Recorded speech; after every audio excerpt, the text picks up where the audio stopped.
This episode of the show is brought to you from the Salesman.org HubSpot studio. Coming up on today's episode of the Salesman Podcast. But like anything we do, Will, decision making is a practice. It's like lifting weights. You know, the more you do it, right? Because there are some people that don't make decisions. They push it off to their bosses. So the 4 S's, Will. Support structures sufficient for success. Support structures sufficient for success. Hello, Sales Nation. My name is Will Barron. I'm the host of the Salesman Podcast, the world's most downloaded B2B sales show. In today's episode, we have an absolute legend. He's been on the show a bunch of times now. We have Michael Veltri. You can find him over at michaelveltri.com. He is a leadership keynote speaker. He's an expert in decision making. And that's exactly what we're talking about on today's show. How to make better, both short and long-term decisions. There's tons of strategy in this episode. There's tons to go at. And so with that said, let's jump right into it. Michael, welcome back again to the Salesman Podcast. Thank you, Will. It's so good to see you, and thanks for having me back. You're more than welcome, sir. It's good to see you as well. I enjoy our conversations. And on today's show, we're going to dive into decision-making, and hopefully we'll wrap up the show with how to make better decisions and, of course, the benefits of that as well. But just to tee things up and to frame up the rest of the conversation, how important is sounds like a crazy question to ask because clearly it's important, but how important is the ability to make good decisions, and how much of our success in sales and in life in general, how much of that is tied to the ability to make sound decisions? Yeah, it's funny, right? These sound decisions, I would say what was a sound decision last year might be different from what it is this year, depending on where we are. But like anything we do, Will, decision making is a practice. It's like lifting weights. The more you do it, right? Because there are some people that don't make decisions. They push it off to their bosses or to their partners or to whoever. So what I would say is what's important is make decisions, whether they're good, bad, or in between. Practice making decisions. And then what that leads to is what I call a decision tree. If you're completely happy with the decision, you're like, I knocked that out of the park. Great. What did you learn from it? But as we know, if it doesn't go as we planned, which happens a lot, that's okay too, because what you do next is important. So if I make a decision to hire an employee or take on a speaking opportunity, and it wasn't what I thought it was, okay, do I say, okay, was that a bad decision? Maybe, but what do I do next? What can I learn from it? If I keep making the same bad decision over and over, that's no good. So it's a practice, and get out there, make decisions, get it wrong, get it right, learn from it. So this is a commonly, I'm going to butcher the quote, I don't remember it verbatim, and it was wrongfully attributed to Einstein. He didn't say this, but there's this saying of someone who does the same thing over and over and over, expecting a different result. They're insane. How clearly we know that to be true. That's fundamentally true. Why is it, Michael, that we all make stupid decisions and we carry on doing it? Whether it's sales, we make the stupid calls, we make the wrong emails, we take shortcuts, or in relationships, we keep getting with the wrong people over and over. Why is it seemingly human nature to make the wrong decisions over and over? Okay, so the 4 S's, Will. Support structures sufficient for success. Support structures sufficient for success. So what experience has shown me in all the years I've been researching and practicing this, because I still practice like I'm my own guinea pig in decision making and leadership, is what I've noticed is people tend to make the same bad decisions over and over because they don't have a support structure. And that could be a person, a romantic partner, a wife, someone, or a business partner that they trust, that can smack them in the face and say, hey, you're doing this wrong, right? We need these support structures. I was talking to you earlier, I have a 7-year-old daughter. So I am very vested in making good decisions because my support structure is my family. When I'm single, woohoo, I can screw life up and be okay with it. But now that support structure is my family, my aging parents. With COVID, I can't visit my parents. So we have the support structures sufficient, because we can have support structures, but they're not sufficient because we all have resistance. Some of us hard-headed people need a real big smack to get past our resistance. So support structures sufficient for sales success, for life success, will help you get out of that pitfall of making the same mistake over and over. When does our seemingly support system, so I'm not talking about your daughter here, because clearly that will push you towards making good decisions and good long-term decisions, as opposed to going getting bladdered, getting COVID and spreading it around. And clearly you can't do that because you've got responsibility. Same with myself with our new puppy, Walter. I have to, we've got this is a ridiculous rule because it's very unlikely to ever be activated, in that I'm one of us, me and my partner, is, if we were going to have a glass of wine or whatever, is staying under the legal drinking limit in case we need to pop to the vet. Now, I'm sure that will disappear over time as we become less anxious about this dog eating random things around the house and having to go to the vet with him. But that the environment that we have there and our support structure, both with your kid and our dog, is hopefully leading us in the right direction with a few things. Great but example. Where's the line where environment can cause us issues? So say I'm single, I'm ready to mingle, and I've got friends who are bad influences. Well, then my environment is going to negatively affect my decision making. How do we know whether our environment is either good for us or bad for us, other than the obvious kind of cliche examples I just give you? Yeah, and that leads me to another thing I often talk to audiences about is our various stages of well-being, right? Like there's our personal well-being, our mental well-being, our emotional well-being, our financial well-being. What I've noticed is when our well-being starts taking a serious hit is what forces someone to not just change, Will, because right, we can change our clothes and then we can change back into them, but we transform. So maybe it's a maturity. A transformation is permanent. The caterpillar transforms into the butterfly. Your puppy is growing. It's transforming into a bigger dog. It's not going to go back to a tiny, cute little puppy. So once your well-being cup gets sufficiently empty, and that could be your finances are drained. You just wake up miserable each morning because you're not happy with those life decisions. You're not happy with the people you've surrounded yourself with. You're not happy with your actual physical environment. What I talk a lot about is, and we're seeing with COVID, right, is your environmental well-being. Your three places you spend the most time: work, home, and then wherever, the martial arts academy, school activities. Well, COVID has put your three places into one. And if you do not like I'm at my home office right now and I've set it up so it is just invigorating and gets me going because I'm spending a lot of time here. So I would say that is when your well-being cup finally gets to the point where you're thirsty enough, that's what forces a person to look hard and make those transformations. Changes, again, we could change right back to bad habits, but we need to make those incremental transformations that are permanent.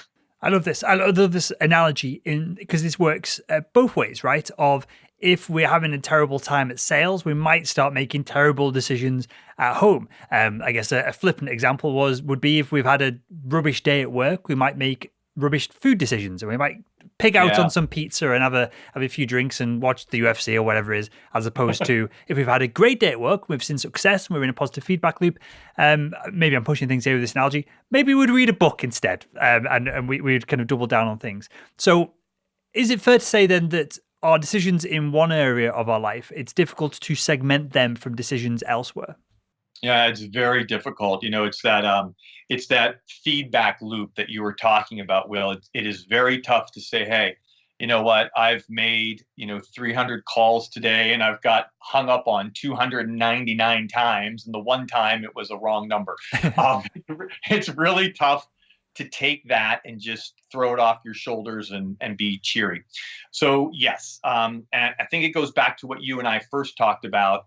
Do you have sufficient support structures for your success? We're going to have those days. Heck, we might have a week, a month, a year like that, i.e. COVID. And so we've got to be able to look at that. And then at some point, when do you stop banging your head against the wall and say, hey, right, I got to look hard at what I'm doing here and make some serious, incremental transformations to move this forward too. So yeah, one thing begets another, and hopefully, as you're, for example, if I have I've been through a tough divorce. I don't know if I've shared that with you. I'm happily remarried now, but those dark days of the divorce, it absolutely impacted my professional life. So that well-being too, your personal well-being, your professional well-being, I noticed that as my personal life flourishes, so does my professional. My professional life flourishes, it helps my personal, so on and so forth. And so, yes, the challenge is as we work to make decisions to hopefully marry those two and help them pull us forward. Yeah, I love this because we do these consulting sessions over at salesman.org and with executives and high-flying sales professionals. And maybe 8 times out of 10 that we do them, it comes down to, are you exercising? Are you meditating, or do you have some kind of mindfulness practice so you can refocus and reset yourself if you're having a difficult moment during the day? It's all these real, it's things that our grandmother told us that we should and shouldn't do that we honestly, on these consulting calls, we come back to time and time again. And productivity, we come back to, are you doing the things that move the needle? Or are you just doing random crap that you're doing to please other people as opposed to move your career forward? So I love it when we get back to basics for all of this. So with that then, Michael, are there any frameworks to make a good decision? It seems like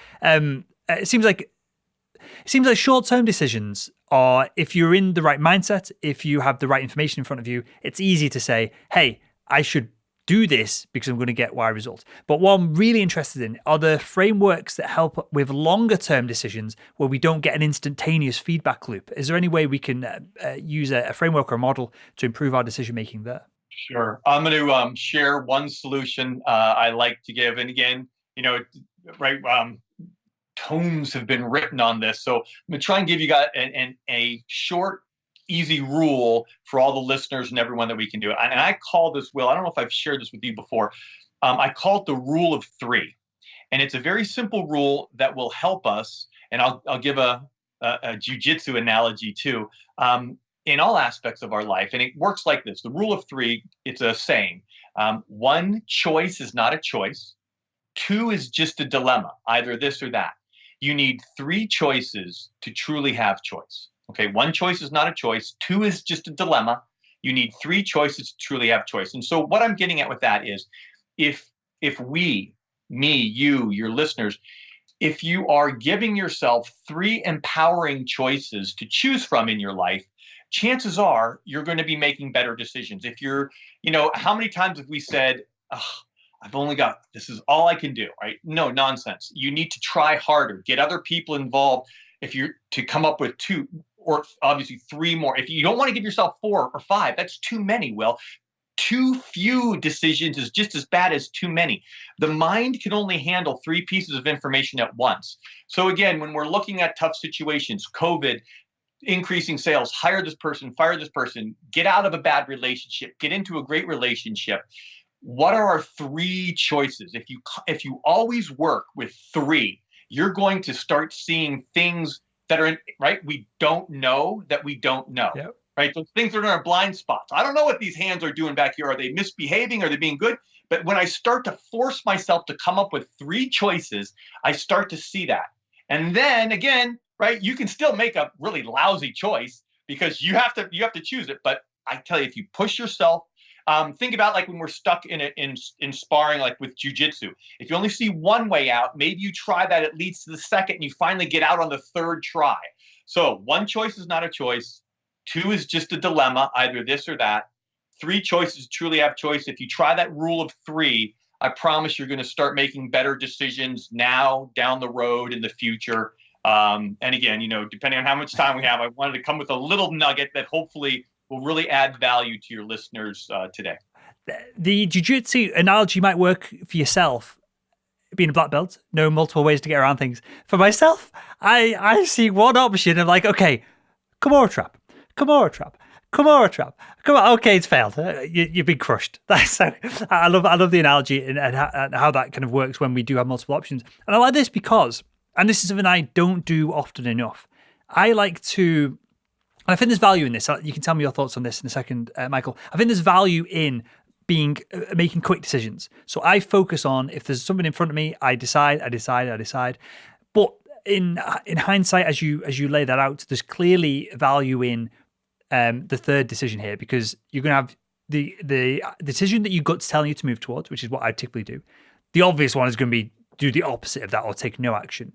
But when you force yourself to go for that third decision, you're probably, as you rightly said, opening your eyes and giving your I guess subconscious the opportunity to do a little bit more exploration and to see if there's rather than going up the hill, down the hill, if you can go around it, and that's going to be easier as well. So what value do you put on, and obviously this is massively context dependent, I appreciate that, but what value do you put on quick decision making as opposed to making slower, more conscious decisions? Let me pose it like this.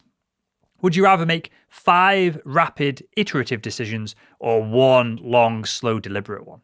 Yeah, no, I'd love to do both, but the micro decisions, I call them, Will, man, are so important. And Malcolm Gladwell wrote a great book that I highly recommend called Blink, right? And it talks about the decisions we make in a blink of an eye, and this concept of thin slicing, that we know in a blink of an eye, right from wrong, to go on that person's podcast or to say no, or to trust that person. And that's what you were talking about, 5-10 minutes ago, where we take care of our well-being, we meditate, we're focused, we're rest and recharge. That helps us on those micro decisions. Sure. And we don't need 3 for anything like that. I'm talking about more what you said, more of the thoughtful decisions where, we're working on this project, or what guest do you want on next, or where does the Salesman Podcast, where does that go down the road? I myself had to apply this principle just recently as I was looking at my life and my career, and maybe I can share with you and your audience what I was faced with. For sure, yeah. Right as COVID hit, as a professional keynote speaker, I became very challenged, like any other live performer, musician, bartenders, gym owners, like anywhere large people congregate. I was faced with all of my keynote speaking friends. Wow, what's going on here? So what do I do? And I was looking at this, that, do I fight and try to get in live audiences? Do I do virtual? Virtual's been going great. And in that quiet time, where I pushed myself to practice what I preach, to come up with 3, I realized, as you know, I lived in Japan for 10 years. I have this never-ending passion for all things Japanese. I base my thought leadership and methodology on Japanese principles. Well, where I live in Southern California, I was aware of 4 top 10 graduate programs in Japanese language and culture that I applied, and I'm very happy to tell you I'll be starting my PhD program in Japanese language and culture, which is going to, which I never would have thought about had I just said, I got to go virtual, or I need to, do more consulting. But a PhD program, which is also going to open a whole new group of people I can speak to, that I can consult with, that I can grow with, that will make my thought leadership material relevant for years to come. I never could have seen that coming. So if I didn't apply the rule of 3 myself, I don't know if I would have seen this PhD program opportunity. And so in fall, I'll be starting my PhD, and here I've got a few more years of study and fun, and I'm happy to share that with you guys as an example. So I love this. We touched on this before we record, and I am so excited about this because this makes what's the point in doing all the keynotes and clearly you enjoy doing the keynotes, but all the work and the hustle if there's no payoff, right? Because I find that myself, I'm a massive sucker for this. I will not get in a rut. The opposite of a rut. I will have almost like a flywheel of success, right? It's spinning up and it's spinning up. And the podcast sucked at the beginning. It hopefully sucks a little bit less now, but certainly more people tune in and pay attention to it. And we've got bigger sponsors, and the training that we're doing, because just right place at the right time with our online training for salespeople and our audience over at salesman.org. This flywheel spinning and spinning and spinning. But something that I'm concerned about is my decision to continue moving forward with all this, doubling down on it, and getting that flywheel moving even faster and faster, and it's heavier and heavier, that at some point I'm going to feel guilty to leave it behind. And at some point, I don't want to do this forever, right? At some point, I'll have covered all the content I could. I'll have done, by this time next year, we probably have done 1,000 episodes of the show. That's a lot of conversations about a relatively slim topic, right? How do we know then, Michael, when we should make a decision to move left or right or do something else. So we can leave sales to one side for a minute. We've got the career in that, right? That's hopefully paying our bills and keeping our family safe and secure. But outside of sales, perhaps, how do we know when it's time to make the decision to just have a real change? Yeah, you know, the title of my book that came out a couple of years ago, The Mushin Way to Peak Performance. Mushin is a Japanese word that literally means no mind. And I like to explain it as no distractions, or that visceral clarity, where we quiet things down, we remove the excess noise. Very tough to do. And very tough to do. Puppy, 7-year-old, COVID, no COVID, podcast, speaking, whatever. Whether we're forced to quiet down, you may recall, I am follically challenged because I lost my hair going through chemotherapy, right? As a cancer survivor. That forced me to quiet down. This is 13, 14 years ago, and go through that. COVID forced me to slow down. I still meditate regularly and try to quiet the mind. When we quiet the mind, we can start to see what's there. I think all of us know what we should be doing. Ultimately, what you should be doing too, but it's covered up with the noise, with what you call the flywheel of success. It's turning, it's turning, it's turning. Once we put a pin in it, once we stop that, we start to see, right? We're still put at choice, Will, with it. We might see it like when I've always known I wanted to do a graduate program. Then I finally saw, hey, PhD. And then I still had to make a good choice. I had to go for it. So when we quiet ourselves down, whether it's by our circumstances, cancer survivor, PhD, COVID, we don't want to have to wait till it's some big, oh my gosh thing that quiets you down. But how great would it be if you, once a month, you say, okay, once a month, this is my quiet time. I'm just going to shut off from everything, and I'm going to take a look at where I'm at, right? I'm going to see what I see. And if you do that, and you start to hear that whisper of possibility, whisper of a way forward, whisper of a third way that you might not have ever thought of, a PhD or whatever's next for you. But it's a practice, right? Practicing that, quieting the mind, that mushin. And why not? Why not build time in your schedule to quiet the mind? Because at some point, you'll become successfully miserable. Mm-hmm. Right. I did too. Well, and then, that forces you, whether it's burnout, you walk away from the podcast because you're just so through. But let's get ahead of that. So you just remain successful without being successfully miserable, because that's also a way where you're forced to be quiet. I was there, where I became successfully miserable, and I don't want that for anybody too. So, I think if we go out of our way to practice quieting the mind, start to look there, you'll start to see it. You'll start to hear that whisper, and it'll become louder. And then hopefully you'll have the tools to make a good decision going forward. Sure. And I guess it's almost Freudian that I bring this up because it's something I'm pondering on at the moment. So the podcast is still going to carry on. There's no issue there. I enjoy doing it. But I've literally not taken a full week from work in like 4 years, 5 years. I get you. I know. And I read recently, I can't remember where I was reading it, but I was reading loads about Bill Gates and what he does, how much he reads books, and how he pulls data together and then allows him to make strategic decisions because he's better informed than the other people around him. People like Warren Buffett reads tons of books. Successful people tend to read lots of books or consume a lot of appropriate high-level content, right? And in this thing I was reading about Bill Gates, he was saying that every quarter, no matter what, he has a week off. He does nothing.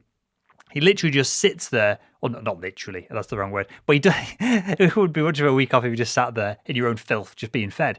But he literally has a week off and does nothing, just chills out, and he uses that as a moment of to generate clarity from all of the data. Because whatever I'm feeling, clearly Bill Gates has a lot more on his shoulders, a lot more pressure, and a lot more going on than I will ever experience in my life, and rightly so. He earns the cash, he develops what he's developed and has built what he's built, so he deserves kind of the both side of things. But so that's something I'm going to put. I've got a week coming up in 4 weeks from now. I've got a week off. It's going to be the first time in kind of 4 or 5 years to do so. But I'm worried, Michael. I'm worried I'm not going to take it off. I'm worried that I'm just going to start working midway through, but I might as well just crack on.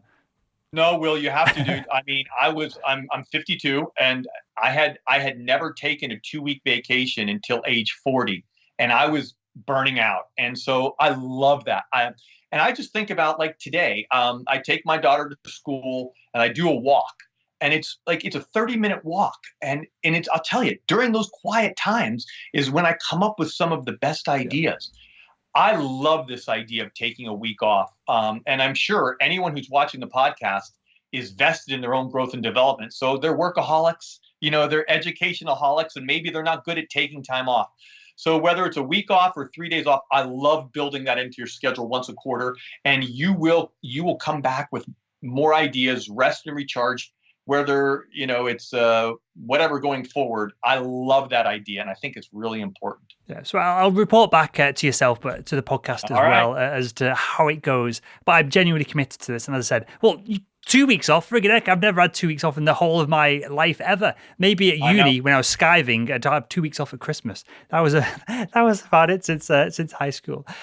So with that then, so we've got frameworks for, I guess, short decision cycles, medium decision cycles, and I guess this rule of 3, coming up with 3 alternatives before we make a decision, works for long term as well. But what do we do if we have a big, audacious goal?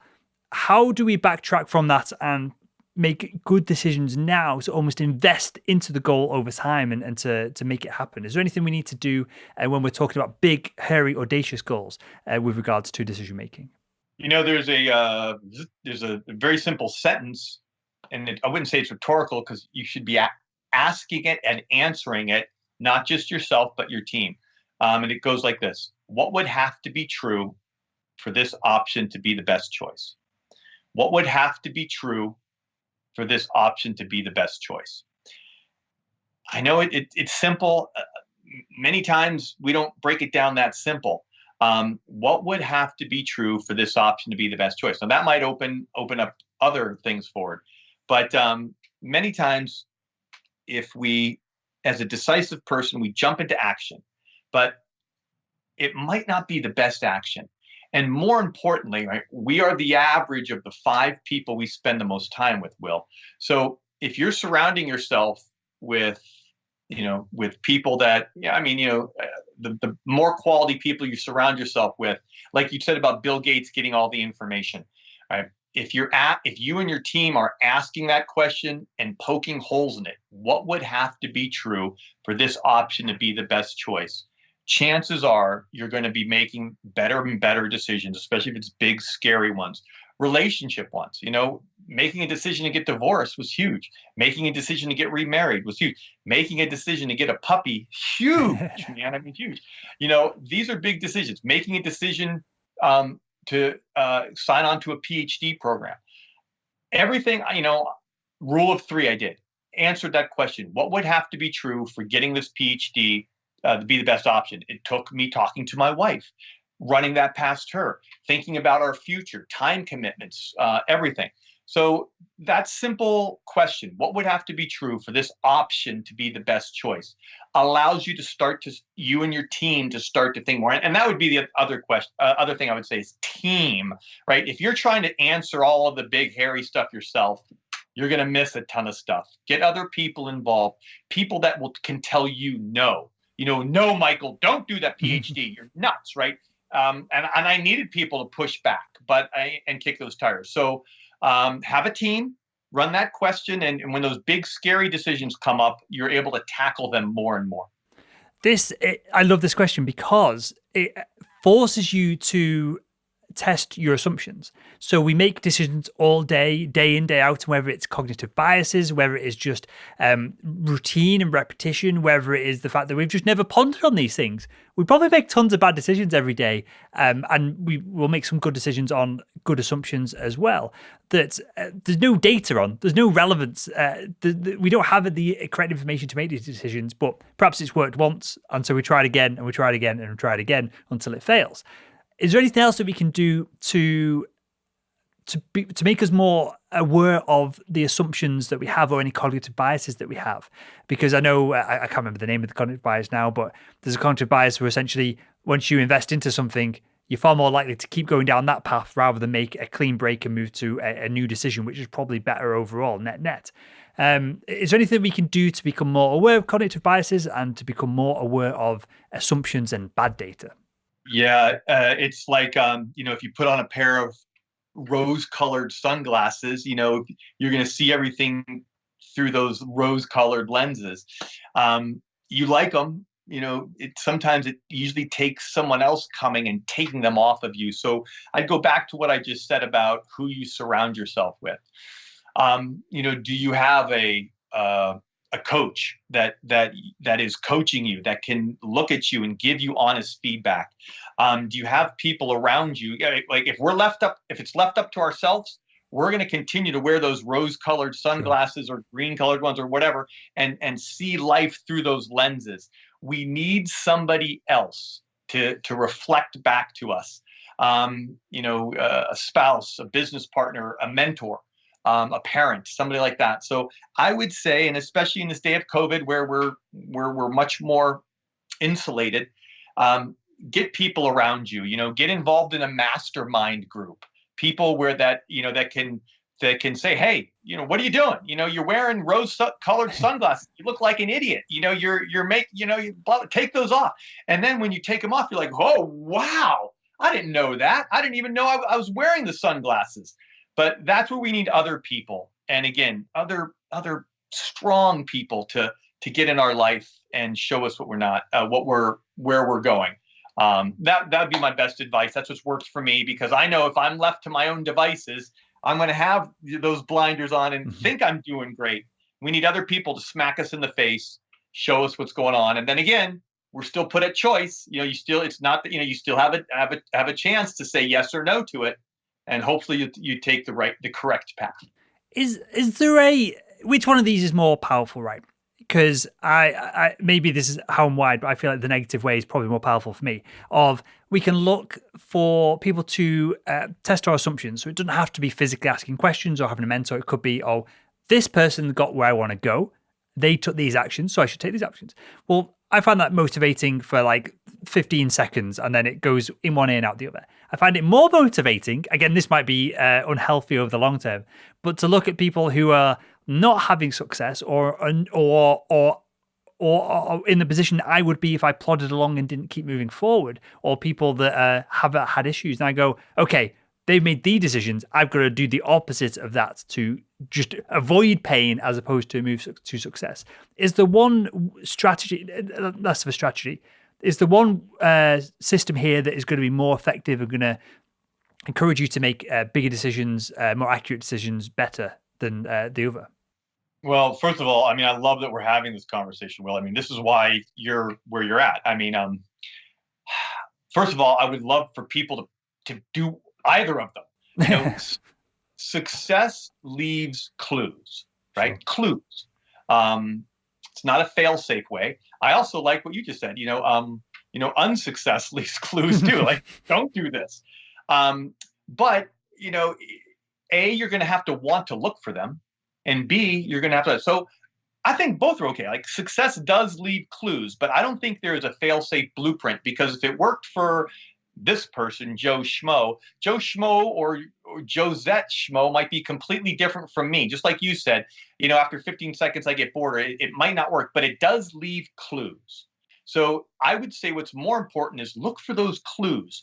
Maybe these 4 things, I want to try these too, but these, I'm not too interested in that. So I'm not going to say which one's better. The simple fact that you're looking for something is great. Look for those clues, whether it was a successful clue or unsuccessful clue, and see how they apply to your life. Go for it. Yeah, and in slight hindsight there, just pondering as you're sharing that, Michael, it might be that I'm in a really good place right now, and I'm not giving it I'm underestimating my happiness, because if my focus is on not having a sucky life, it probably means that I'm in a good place to start. My neutral here is probably a good place, and I don't find it as motivating to want to move on to the next level, to do this. I'm more interested in keeping what I have and building, especially business wise. I'm more interested in, I love what we're doing, building moats around it, making it difficult for people to not necessarily copy, but to come along and to overtake us from us being the biggest building as opposed to knocking other buildings down.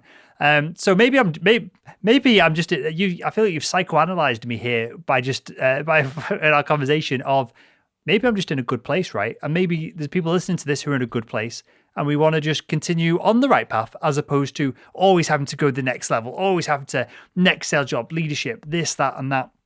Is it fair to say that it's fine to be fine? We don't always have to be going to another level. Bravo, Will, especially when you said, like me, right? You've never taken time off. We're always looking for the next. And often we will miss what's right in front of our face. And, we miss enjoying the present. And your present might be pretty damn good. All things aside, I've got a pretty doggone cool present right now. Like I get to do this with you. When I get done, I'm going to prep for like some really cool SHIT, if I may say that on your podcast. Of course you can. So be careful about, always looking for the next. Of course, we got a plan, but don't forget to enjoy what you got.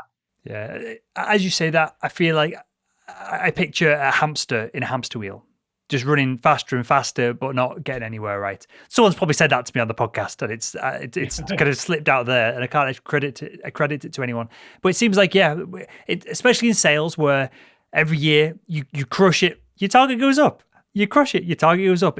There's never ending, right? So I guess having a little bit of humility to the reason that we're actually on the planet Earth, to whether it's a spiritual belief that you have or a religious belief, or like me who has kind of neither, but I'm here for the fun and the good times as opposed to kind of a deeper meaning to things. I guess a little bit of what's the word I'm looking for, Michael? A little bit of just pondering on your own existence probably does people good, right? Yeah. Good. Well, with that, mate, I've got one final question. I've asked you this before. I'm going to ask you it again, and that is, if you could go back in time and speak. In fact, no, we'll go more direct with this one. If you could go back pre-COVID and speak to your 18-month younger self, what would be one piece of advice you'd give him to help him become better at selling?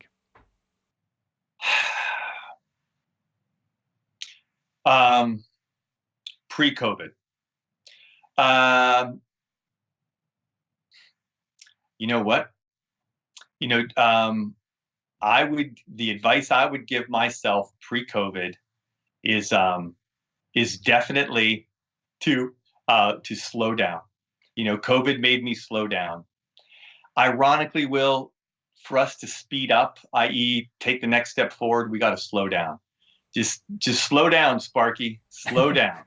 Because COVID forced us all to slow down. And I'll be doggone once I was forced to slow down, all the amazing ways forward I've discovered so far. So that's it. Slow down. I talk to audiences about this all the time, the importance of slowing down.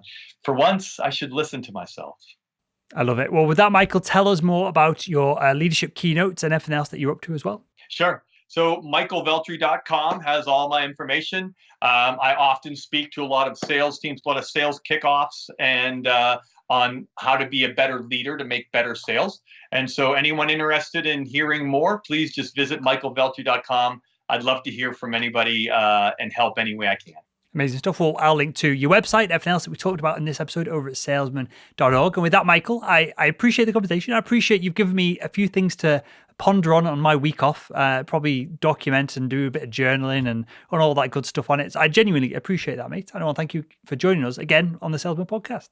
Thank you, Will. Thanks for having me.